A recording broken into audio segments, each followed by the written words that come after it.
되겠습니다. 함께 읽겠습니다. 그러나 진리의 성령이 오시면 그가 너희를 모든 진리 가운데로 인도하시리니 그가 스스로 말하지 않고 오직 듣는 것을 말하며 장래일을 너희에게 알리시리라 하셨습니다. 예, 이 말씀에서 성령님께서는 우리를 인도하시는 분이라고 말씀하십니다. 그래서 그분은 우리를 인도하고 안내해 주십니다. 성령님은 하나님이 말씀하시는 것을 우리의 영에 전달해 주십니다. 성령님은 우리 영에 있으시기 때문에 이곳이 바로 우리가 성령님의 음성을 들을 수 있는 곳입니다. 우리가 우리의 영에 귀 기울일 때 성령님의 음성을 들을 수 있습니다. 예. 그래서 성령님의 음성을, 하나님의 음성을 들을 수 있는 세 가지 방법은 지금까지 나눴던 것은 첫 번째가 내적 증거였고요. 어떤 영적인 느낌. 목사님은 초록불이나 빨간불에 그것을 비유하셨습니다. 내적으로 초록불이나 빨간불이 켜졌을 때 그것이 하나님이 가라고 하신 사인인지 아닌지 알 수 있었다. 그리고 세미한 음성, 계속해서 한 주제에 대해서 기도하셨을 때 깊은 곳에서 말씀하시는 어떤 메시지, 그것을 들을 수 있었다. 그리고 또 그것은 또 다른 말로 하면 양심의 음성이라고 할 수도 있다고 했고요. 그 다음에 마지막으로 나눈 것이 성령의 권위 있는 내적인 음성입니다. 그래서 성령의 권위 있는 내적 음성으로도 하나님은 우리에게 역사하신다. 그래서 많은 사람들이 대화 중에 목사님이 성령님의 권위 있는 음성으로 들었는데 그것이 누가 사람이 자기에게 이야기한 줄 알고 다들 이 소리 들으셨어요? 이렇게 물어본 적이 있다고 목사님이 하셨어요. 예, 그래서 우리가 이 세 가지를 나눴었고요. 어, 이 말씀에서 특히 장래일을 너에게 알리시리라 이렇게 말씀하고 계시는데 목사님은 이 부분을 이렇게 해석을 하셨어요. 우리에게 성경에 있는 모든 것처럼 자세하게 우리에게 모든 걸 알려주시는 건 아니지만 우리에게 닥칠 필요한 일들을 먼저 알게 하셔서 준비하게 하신다. 이렇게 말씀을 하시고 또 본인의 경험을 나누셨습니다. 어떤 경험이 있으셨냐면 어, 목사님이 가까이 그 친족, 가족들의 죽음을 모르고 맞으신 적이 한 번도 없대요. 그러니까 꼭 어느 기간이든지 하나님이 이분은 언제쯤 돌아가실 거다 이렇게 얘기를 해주셨다는 거예요.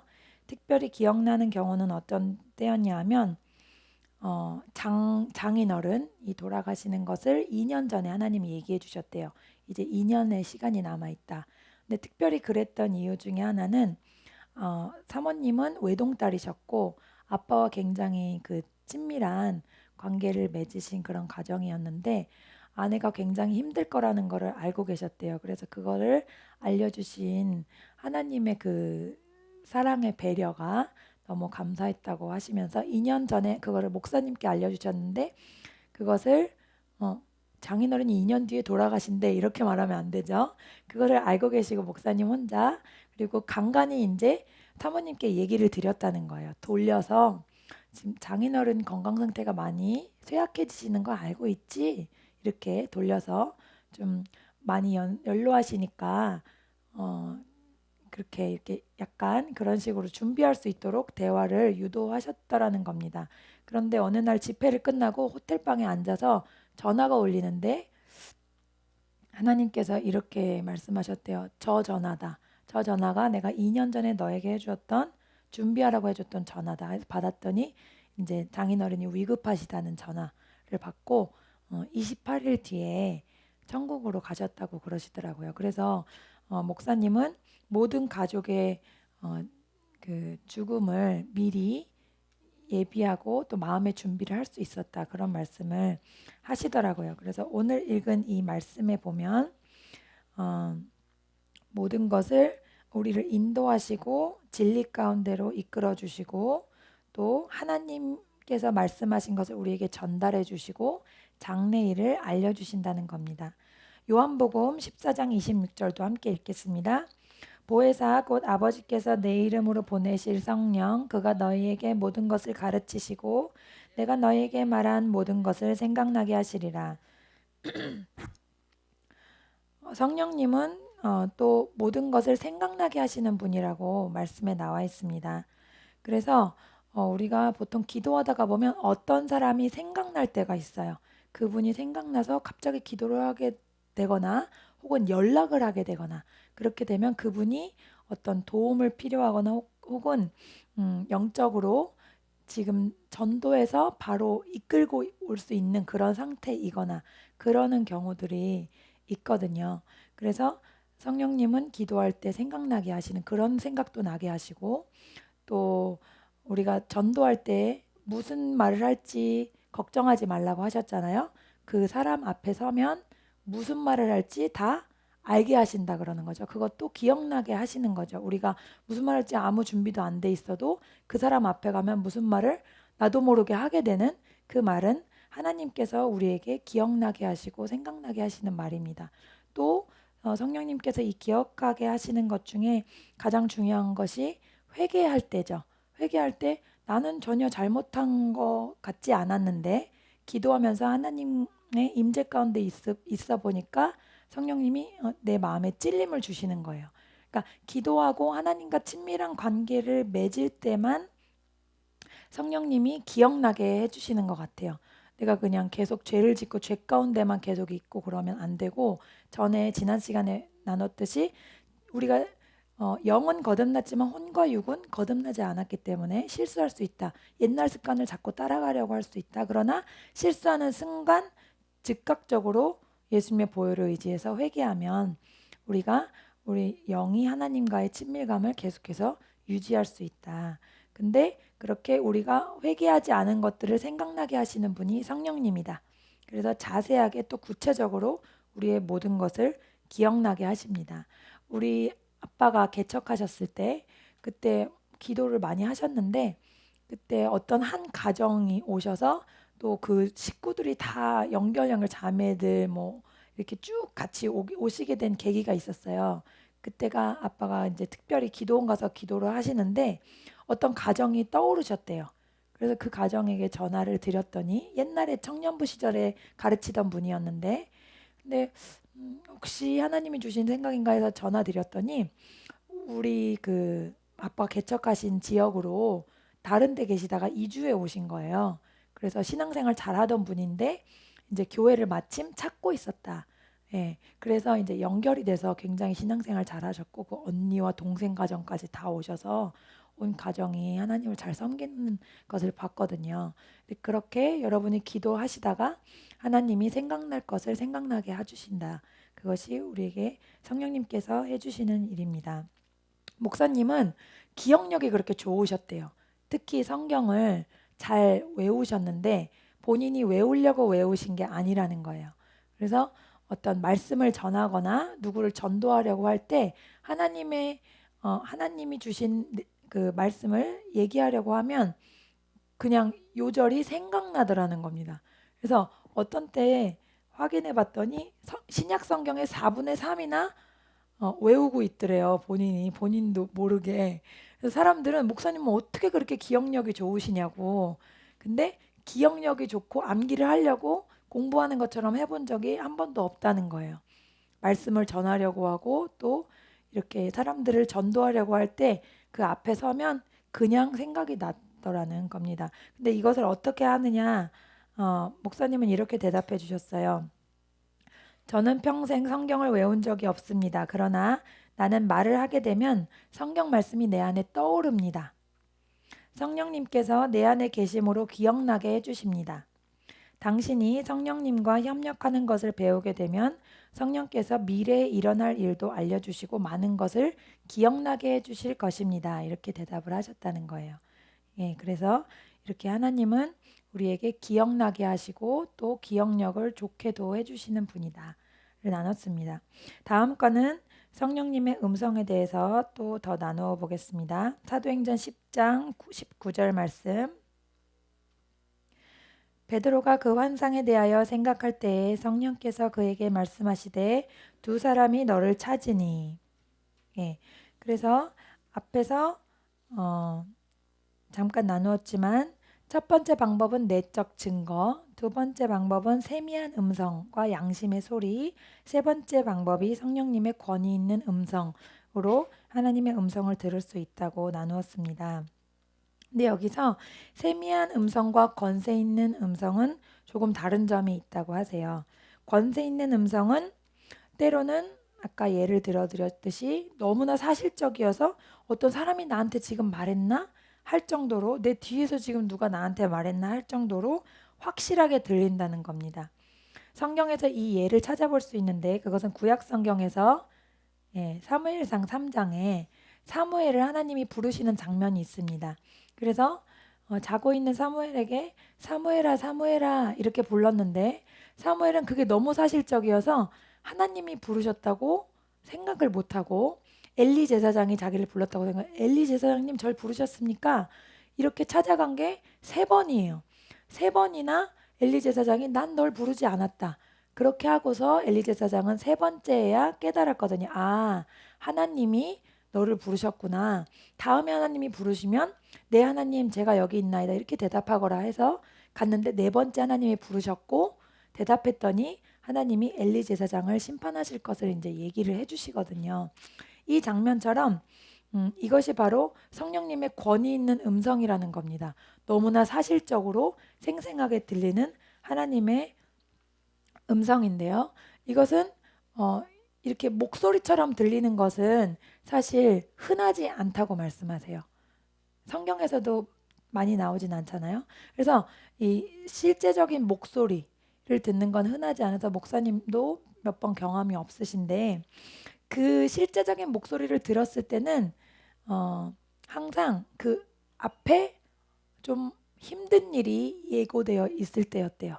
그래서 그 목소리를 들었지 않았으면 좀 견디기 힘들었을 그런 상황들이 있었다고 합니다. 그래서 한 가지 예를 목사님이 설명해 주셨어요. 어느 날 이제 목사님이 다음 임지를 정하시기 위해서 수요 예배에 초청을 받으셨는데 그 바로 전주 주말에 부흥회를 인도하시게 돼서 다른 교회에 가셨대요. 근데 그 다른 교회의 담임 목사님이 신 목사님께서 수요일 날 초청되는 교회가 모교회이신 거예요. 그래서 수요일 날 설교하러 가시는 교회를 잘 알고 계시는 거예요. 그래서 부흥회 기간 동안 매일 같이 모여서 부흥회를 위해서 기도를 하고 계셨는데 목사님이 아침마다 그 담임 목사님이 혜기 목사님께 이렇게 물어봤다는 거예요. 목사님 그 교회에 대해서는 어떤 감동을 받으셨어요? 아침마다 그렇게 물어보시는데 아무 감동을 받은 게 없었더라는 거예요. 그래서 목사님께서 몇 번 그렇게 물으셔서 하나님 앞에 이렇게 기도했대요. 주님, 저는 그 교회에 다음 주 월요일에 갈 예정이고 수요일에 설교할 것입니다. 주님께서 제가 그 교회를 섬기기 원하시는지 원하시지 않는지는 모르겠습니다. 그렇지만 주님이 뭐라고 말씀하시든지 저는 순종하겠습니다. 그렇게 말을 하자마자 너무나 생생한 목소리로 너는 그 교회 다음번 담임이다. 이렇게 말씀하셨다는 거예요. 그리고 너는 그 교회가 너의 마지막 교회가 될 것이다. 이렇게 말씀하시고 그 다음에 하나님의 음성이 들리지 않았대요. 근데 그 뒤인 문장 너는 이 교회가 마지막이 될 것이다. 이것 때문에 순간 걱정으로 마귀가 자꾸 이끌어 가려고 했다는 거예요. 왜냐면 넌 마지막이다 그러면 이게 목회를 그만둔다는 건지 아니면 너가 이제 죽는다는 건지 막 이렇게 나쁜 쪽으로 마귀는 자꾸 해석을 하게 하니까 그래서 순간 그랬지만 나중에 알고 보니까 이런 담임 교역자로는 섬기지 않으시고 부흥회로만 섬기는 사역자로 섬기시겠다는 그런 뜻이었대요. 근데 그 순간은 목사님은 이제 또 여러 가지 해석 때문에 힘드셨다고 해요. 근데 어쨌든 그 음성이 너무나 생생했기 때문에 그 다음날 그 담임 목사님이 또 물어보셨대요. 목사님, 그 교회 가서 설교하시는 건 어떻게 감동받으신 거 있으세요? 그랬더니 목사님이 네, 저는 지금 목사님이 보시는 사람이 제가 그 교회 다음 담임 목사입니다. 이렇게 말을 했다는 거예요. 자신감 있게. 그래서 목사님 어떻게 이렇게 확실하게 아세요? 저는 압니다. 이렇게 말을 했다는 거예요. 근데 그 목사님이 이제서 좀 그 교회 상황을 얘기해 주시더라는 거예요. 목사님, 근데 목사님 모르시는 게 있는데요. 그 교회가 요 최근에 좀 분란이 생겨서 두 패로 완전히 나눠졌다고 합니다. 그래서 50%가 찬성을 하면 나머지 50%는 무조건 반대하는 지금 엄청난 갈등 상황인데 이 미국에서는 3분의 2 이상이 그 긍정 투표를 해야 된대요. 오케이.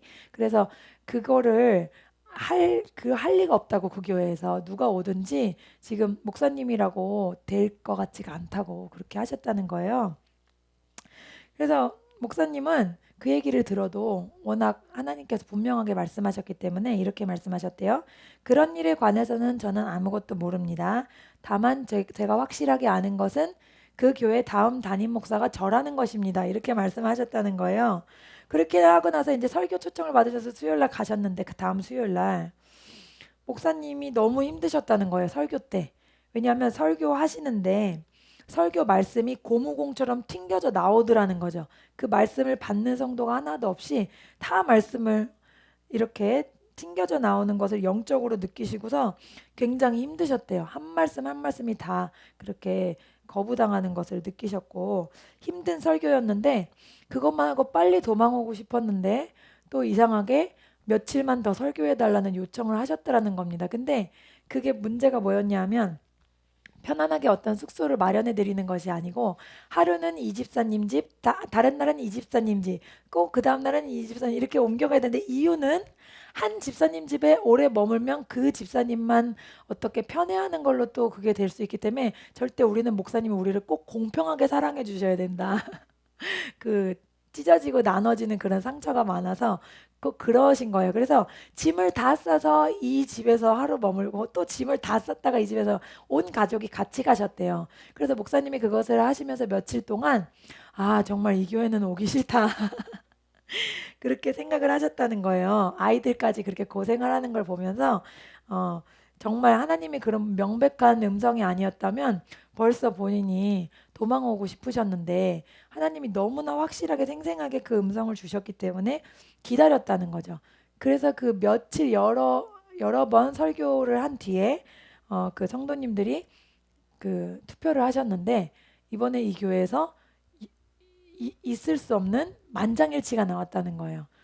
그 교회 성도가 나와서 이렇게 말씀하셨어요. 목사님께서 목사님 놀라운 일이 유사일에 우리 교회에서 만장일치가 나온 일이 없는데 이렇게 이런 일이 일어났습니다. 근데 목사님은 놀라지 않으셨다는 거죠.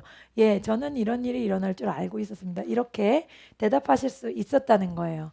그렇게 이제 하나님께서 특별한 방법으로 생생한 목소리로 들려주실 때는 어떤 중요한 문제나 어떤 힘든 어려운 씨름이 앞길에 놓여 있었다. 그래서 그런 힘든 상황에서도 영이 육은 비록 싫고 이렇게 피하고 싶어 했지만 영이 하나님 앞에 침착하게 머무를 수 있었다. 하나님의 결정을 따를 수 있었다. 이렇게 말씀을 하시더라고요.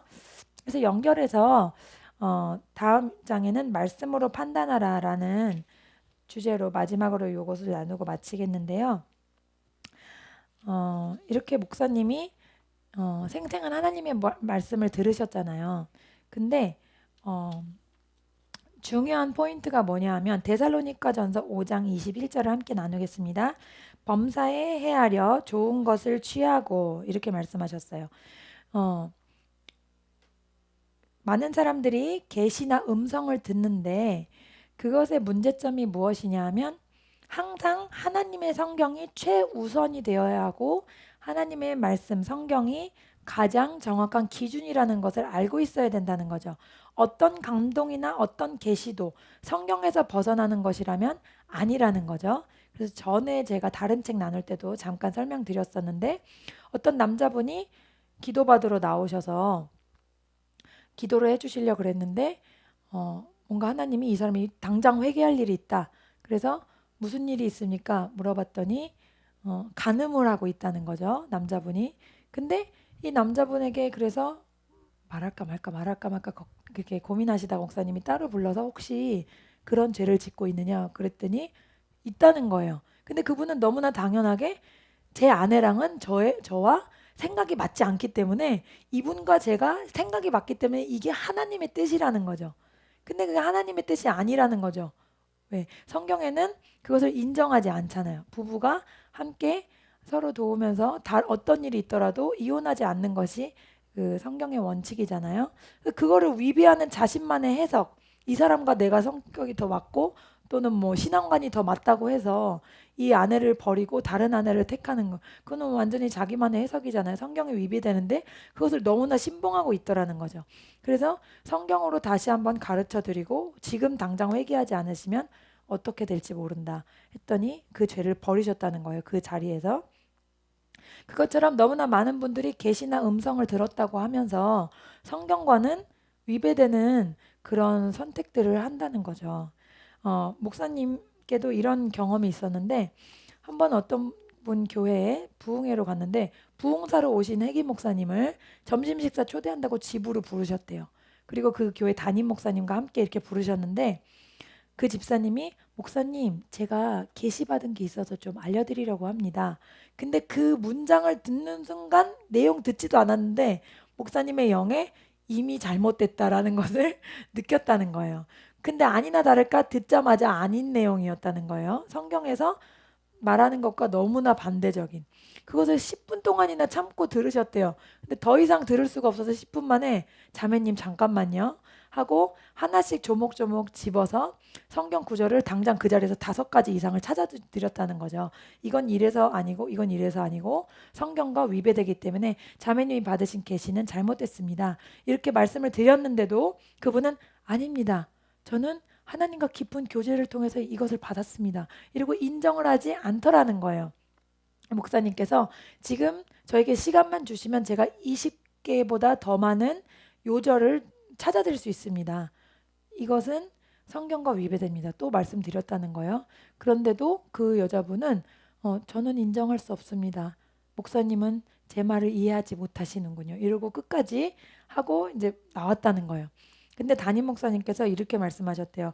아, 목사님께 이 얘기를 안 드리려고 했었는데 저분이 또 저런 실수를 하셨다고 그러면서 원래는 좀 열심히 있게 성실하게 신앙생활 하시는 분이었는데 갑자기 조금 곁길로 가시더니 성경에 위배된 자꾸 이상한 계시를 받았다고 하면서 성도들마다 다 그 사람에게 찾아가서 이야기를 해서 엉망을 만들어 놨다는 거죠, 교회를.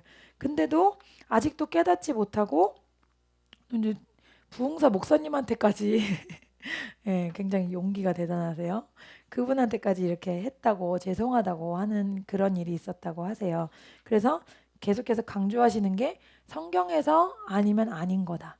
아무리 감동을 받았다 하더라도 왜냐하면 우리가 영적인 피조물이기 때문에 영의 세계는 하나님의 영만 있는 것이 아니거든요.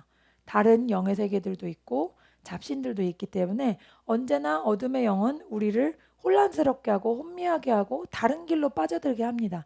그래서 이것이 정말 주님께로부터 온 것인지 계속해서 기도하고 확인하는 과정이 언제나 필요합니다.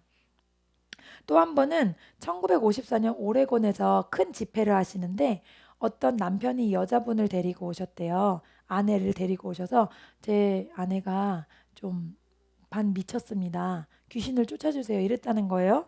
근데 손을 이렇게 대자마자 목사님에게 지식의 말씀으로 감동이 오시기를 이 여자분은 이 교회에서 초등부 교사를 했던 분이고 남편은 집사님이고 그리고 순간 어, 대단하세요. 순간 이 영상이 떠오르는데 장면에서 이 여자분이 큰 부흥회에서 오레곤이란 주에서 가장 큰 도시에서 한 큰 부흥회에서 은혜를 받는 장면인데 그때 설교자가 이렇게 말했대요. 제가 이 설교자로 부름받기 위해서 하나님께서는 제가 기도하고 갈등하던 중에 생생한 음성으로 저에게 들려주셨습니다.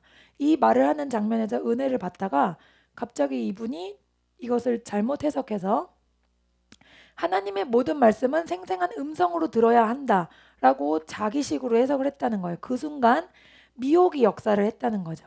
그래서 이 안에 악한 영이 자꾸 생생한 목소리를 들려준다는 거예요. 그래서 자꾸 이상한 소리를 한다는 거죠. 그래서 정신병원에 한번 갔다 왔는데 또 이상해져서 또 지금 왔는데 또 다시 영상을 보여주시더라는 겁니다. 그때 무슨 장면이 나왔냐면 이 남편이 이제 여자분을 데리고 축사를 받으러 여러 군데 돌아다니는 거예요. 그 처음 은혜 받았던 그분한테도 갔었고 다른 분한테도 갔는데 악한 영이 떠나가질 않는 거예요. 그때 이 집사님, 남편 집사님이 막 그 목사님을 향해서 화를 내고 왜 못 쫓았냐고 하는 장면까지도 다 보이더라는 겁니다. 그래서 손을 기도하지 않고 서재로 가 계시라고 그래서 따로 가 계시게 한 뒤에 제가 이런 감동을 받았는데 맞나요?를 먼저 확인을 했대요. 그랬더니 맞습니다. 그렇게 확인이 돼서 목사님이 설명을 하셨대요. 하나님은 우리에게 자유의지를 주셨습니다. 그래서 아무리 구원이 완성돼 있다 하더라도 우리가 의지로 예수님을 내 마음에 모시지 않으면 우리에게는 구원이 없는 것처럼 지금 집사님의 아내가 되신 분께서 완전히 정신을 잃거나 그런 분은 아니었대요. 듣고 자기의 의견을 얘기할 수 있는 수준이라서 의지적으로 이렇게 생생한 음성을 듣는 것이 잘못되었고 또 본인이 원하지 않는다는 생각을 하셔야 된다. 나는 이런 식으로 하나님의 음성을 듣고 싶지 않습니다. 라고 본인이 마음을 먹어야 악한 영이 떠나가지 이렇게 계속하는 게 좋다고 생각하면 떠나가지 않는다는 거죠. 그래서 설명을 하시고 하나님께서 우리를 로봇으로 창조하지 아니하셨고 자유의지를 주셨다. 사람에게만. 그래서 본인이 원해야 어둠의 영이 떠나간다. 그 얘기를 설명을 하시고 그 여자분에게 설명을 드렸대요. 그래서 이렇게 되니까 본인이 그러면 이렇게 생생하게 듣는 것보다 성경적으로 하나님의 영에 의해서 듣는 것을 원하시겠느냐 그랬더니 이분이 원하지 않는다 그런 거예요. 예. 나는 계속 이렇게 생생하게 듣는 게 좋습니다. 이렇게 말했다는 거예요. 그래서 목사님이 저는 그러면 기도해 드릴 수 없습니다. 왜냐하면 지금 제가 기도해도 귀신이 떠나가지 않을 것이기 때문입니다. 그러셨다는 거죠. 예. 그래서 굉장히 중요하다. 이렇게 성경적인 내용을 듣다가 혼자서 다르게 해석하면 안 된다는 거죠. 분명히 하나님이 생생한 음성으로 들려주신 경우가 성경에도 많지 않은데 그것을 항상 그렇게 듣겠다고 하는 것 자체가 잘못된 해석이잖아요. 예, 그래서 그런 경우가 있었다. 그래서 하나님 말씀에 비추어 보지 않고서는 어떤 것도 받아들이지 말아야 한다는 걸 다시 한번 강조하십니다. 마지막으로 목사님의 간증을 나누고 마치겠습니다. 지난 시간에 목사님이 어떻게 침대에서 일어나게 되셨는지를 우리가 나누었어요.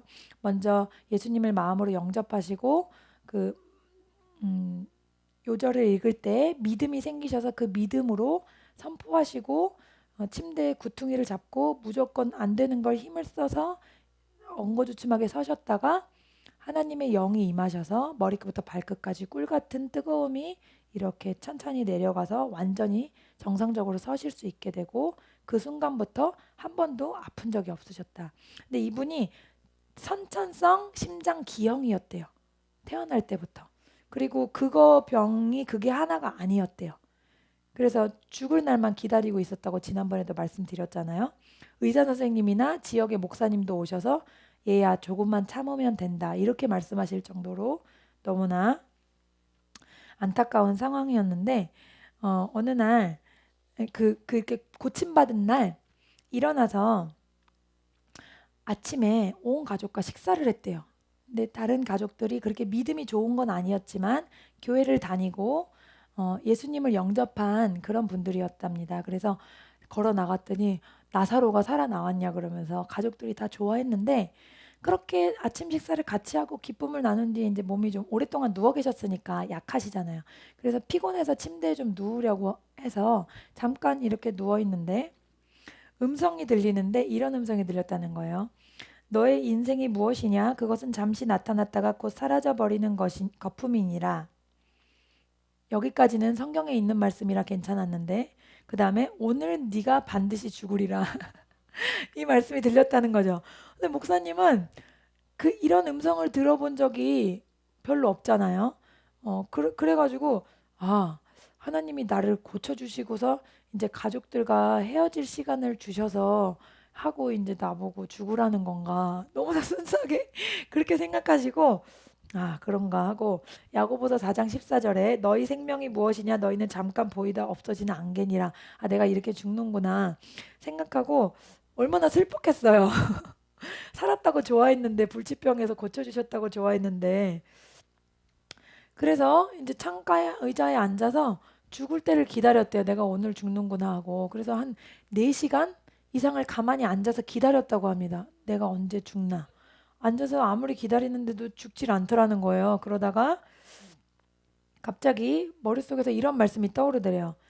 어, 장수하게 함으로 내가 그를 만족해 하리라. 시편 91편 말씀. 그에게 나의 구원을 보여주리라. 이 말씀이 떠올랐다는 거죠. 그래서 목사님이 그냥 입으로 중얼거리셨대요. 장수함으로 내가 그를 만족해 하리라. 그에게 나의 구원을 보여주리라. 이렇게 하시다가 점점 큰 목소리로 하셨다는 거예요. 그래서 크게 외쳤다는 거예요.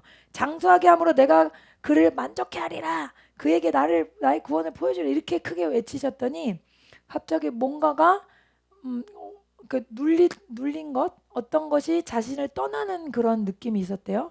근데 마귀의 특징이 쉽게 우리를 포기하지 않는다는 거죠. 계속해서 우리를 다운시키려고 그런다는 거죠.